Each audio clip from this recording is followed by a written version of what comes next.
जिंदाबाद, वसंतराव नाईक जिंदाबाद, जिंदाबाद जिंदाबाद. वसंतराव नाईक जिंदाबाद, वसंतराव नाईक साहेबांचा, विजय असो, वसंतराव नाईक साहेबांचा विजय असो, इन्क्लाब जिंदाबाद, इन्क्लाब. जिंदाबाद. All India Banjara tigers advocate Ashok Rathod, राष्ट्रीय बंजारा परिषदेकडनं मी Raju Rathod.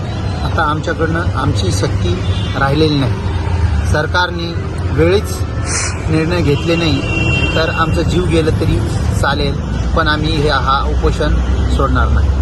All India Banjara tigers आणि राष्ट्रीय बंजारा परिषदेतर्फे आम्ही दिनांक 3/10/2023 रोजी सकाळी 10:35 वाजेपासून समाजाच्या हितार्थ राज्यातील तमाम विमुक्त जाती व भटक्या जमातीच्या लोकांना शासनातर्फे न्याय मिळावे यासाठी महत्त्वाच्या काही मागण्या घेऊन आम्ही आमरण उपोषणाला बसलेलो आहोत. सर्वात महत्त्वाची मागणी आहेत ऑल इंडिया बंजारा टायगर्स आणि राष्ट्रवादी राष्ट्रीय बंजारा परिषदेतर्फे वसंतराव नाईक महामंडळाची भागभांडवल मर्यादा 1500 कोटी रुपये करण्यात यावी.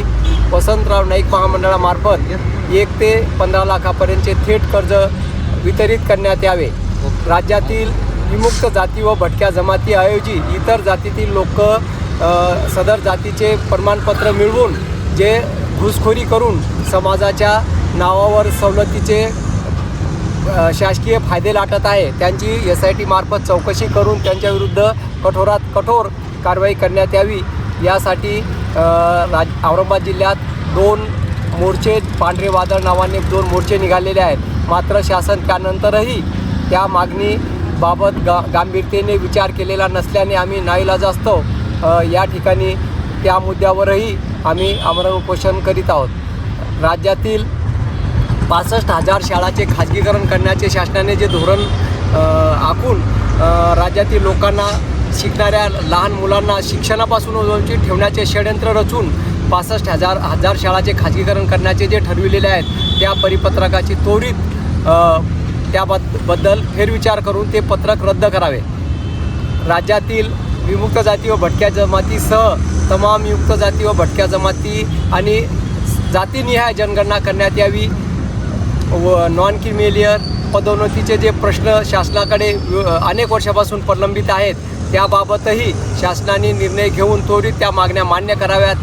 याबाबत शासनाने वेळीच निर्णय न घेतल्यास राज्यातील विविध संघटनेचे आम्हाला जे या ठिकाणी पाठिंबा देत आहेत त्यामुळे राज्यात जे कायदा आणि सुव्यवस्था जर शासनाने वेळीच निर्णय न घेतल्यास बिघडण्याची शक्यता आहे. त्याला सर्वस्वी इतर मागास बहुजन कल्याण मंत्री श्री अतुल सावे साहेब व इतर मंत्रिमंडळ जबाबदार राहतील असंही आपल्या माध्यमाद्वारे मी त्यांना इशारा देता हूँ.